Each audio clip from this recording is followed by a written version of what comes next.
Mouni Sadhu. Não crer na glória da sua própria alma é o que a Vedanta chama de ateísmo. Swami Vivekananda. Ao utilizar o termo realização, refiro-me, é claro, não apenas a uma concepção moral ou teórica, a qual pode vir e ir, mas exatamente ao conhecimento como parte de nós mesmos. Em outras palavras, que está em nós e além de nós. É difícil prolongar esta explanação, a qual pertence à consciência que transcende os termos de uma linguagem que é aceita, conhecida e vivenciada por todos. A realização, no sentido usado, não é uma experiência de muitos homens e tampouco pode ser enquadrada numa combinação de elementos lógicos e expressos pela linguagem da mente, nem se desdobrar de componentes similares, e desse modo, finalmente torna-se acessível à mente externa. Portanto, gostemos ou não, esse é um fato e nada pode mudá-lo. Não obstante, um tipo de consolo existe. Aqueles que vivenciaram a realização sempre reconheceram, embora fossem incapazes de expressá-la em palavras. Na língua francesa, tão admirável adaptada à mais sutil espécie de pensamento filosófico, há uma bela expressão. Le odeur de sainteté, isso é, o odor da santidade. Usando o mesmo idioma, podemos dizer o odor da realização, numa tentativa de definir o indefinível. Por meio da meditação profunda, um homem pode chegar a essa realização, mas apenas sob certas condições. Nada melhor do que citar Ramana Maharishi, esse mestre espiritual de nossos dias, que partiu não há muito tempo, quando respondeu às numerosas perguntas a respeito dos obstáculos que impediam seus discípulos de chegar à realização desse modo. O problema é sua mente errante e os meios pervertidos. Com o significado evidente de meios de vida, não posso encontrar nada mais próximo do que esse dito exato e breve. Ambos os obstáculos precisam certamente ser removidos antes que possamos meditar como pretendemos. Para a pessoa iniciada, não existem dúvidas ou indagações a respeito disso, pois ela conhece a si mesma, sabe qual linha que deve seguir em seu caminho.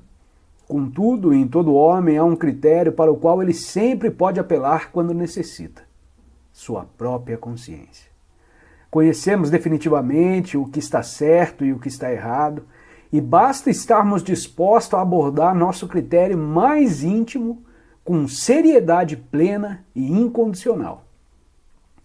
Infelizmente, a experiência e a observação nos mostram que essa virtude cordial de sinceridade interior não é popular entre os homens e mulheres desse século. Pelo contrário, acontece justamente o oposto. Enganamos e mentiras parecem dominar os horizontes moral e intelectual da humanidade nessa época infeliz e conturbada. Dentre os obstáculos, a maior parte de natureza física, que são óbvios para todo mundo, estão a imoralidade, a desonestidade, a raiva, a mentira, os maus hábitos, a falta de força de vontade e a falta de estabilidade e resistência. De onde vêm nossos sentimentos e pensamentos? Quais são suas origens, atuação e destino final? Quais as relações existentes entre os acontecimentos deste mundo visível e aqueles do mundo invisível? Existe um fator, independente do nosso tempo tridimensional, com suas 3 subdivisões, passado, presente e futuro, no qual eles encontram sua fonte e razão última de existência? A habilidade de ver o passado e o futuro pode ser logicamente explicada, dando-nos uma visão clara das técnicas que operam durante as manifestações de clarevidência, clareaudiência e faculdades transcendentais similares que existem em nós. O drama do universo manifestado já foi explicado? Se não nos recessos mais profundos de sua origem, o qual transcende até mesmo os mais avançados poderes humanos. Então, pelo menos nos métodos e fatores ativos, os quais, como executores da vontade primeira, tão inconcebível para a mente, alguns espíritos sublimes que vieram para este planeta ocuparam-se de problemas similares e encontraram soluções úteis para eles. Por meio da infinita corrente de iniciados, essas soluções têm se tornado acessíveis aos homens de boa vontade, que vivem até mesmo nesta época deplorável de profundo mergulho geral num materialismo negligente que tende a negar tudo o que não pode ser visto e tocado. Mounis Sadhu, meditação.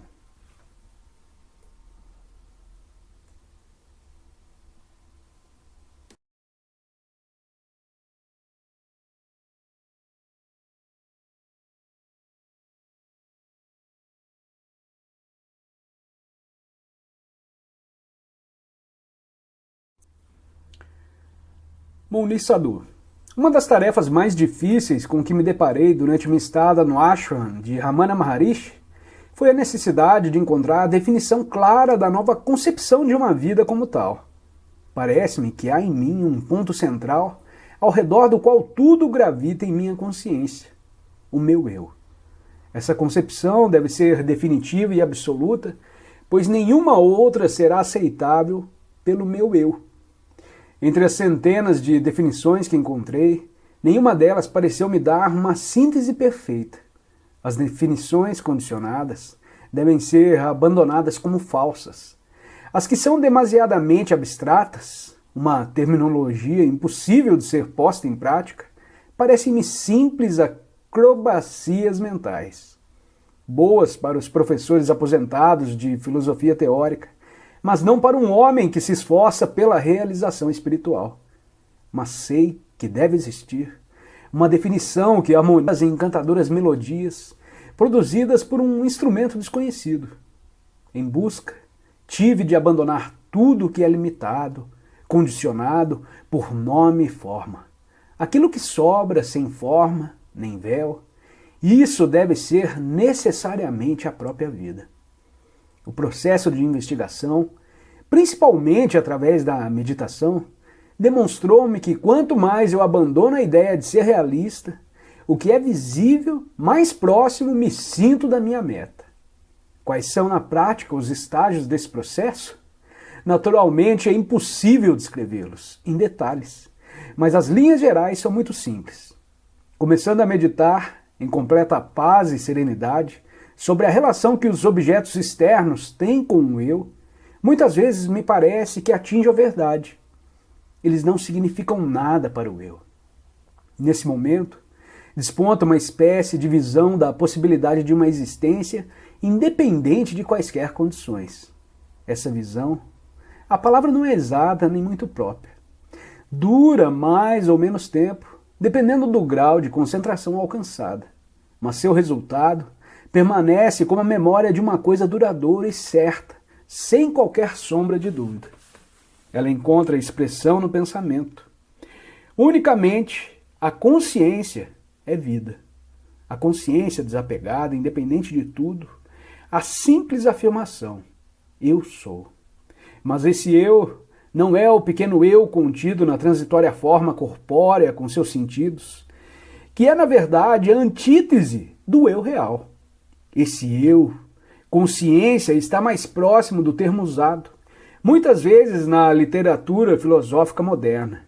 A consciência cósmica ou o eu cósmico. Essa consciência é também felicidade absoluta. Mounis Sadhu, Dias de Grande Paz.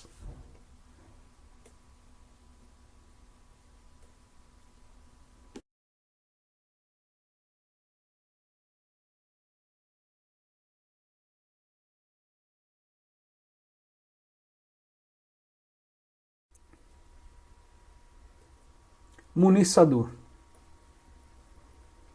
O poder do pensamento concentrado, aplicado à vida cotidiana, é amplamente reconhecido. Não há, pois, necessidade de provas ou explicações especiais, mas o homem comum não usa convenientemente nem mesmo uma fração desse poder. Se o leitor discordasse disso, gostaria que me explicasse, ou melhor, explicasse a si próprio, se sabe por que está pensando de certo modo particular e não de outro. Porque os pensamentos lhe surgem na mente, convidados ou não, e se é capaz de prever em que estará pensando ao cabo de alguns instantes. Pode de fato fechar a mente, segundo sua vontade, a um pensamento que o importune? De onde vêm os pensamentos? Se essas perguntas ficarem sem resposta, teremos de reconhecer que não somos senhores de nossa mente. Um dos principais objetivos desse estudo é pôr fim a essa condição indesejável. Controlar uma máquina significa ser capaz de pô-la em ação, modificar sua velocidade e, finalmente, fazê-la parar quando necessário. E isso é exatamente o que exige da mente disciplinada. O verdadeiro poder de concentração não é apenas a habilidade de dirigir e manter por alguns minutos toda a atenção focalizada exclusivamente sobre, por exemplo, a cabeça de um alfinete, e sim a capacidade de fazer parar a máquina pensante e observá-la enquanto parada. O artista sente-se seguro de que suas mãos lhe obedecem e executam exatamente o movimento exigido. Por isso, nem sequer pensa no assunto e trabalha sem preocupar-se, sabendo que as mãos é a própria esfera de ação. Suponhamos que uma parte de seu corpo se recuse a obedecer aos impulsos emitidos do cérebro, o centro de controle.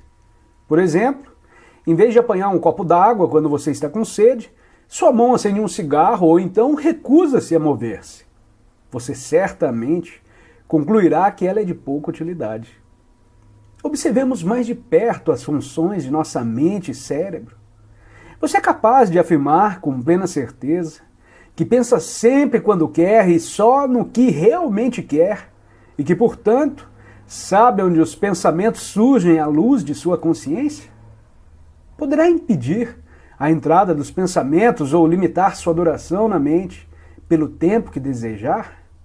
Se for capaz de analisar o processo do pensamento, a resposta será negativa.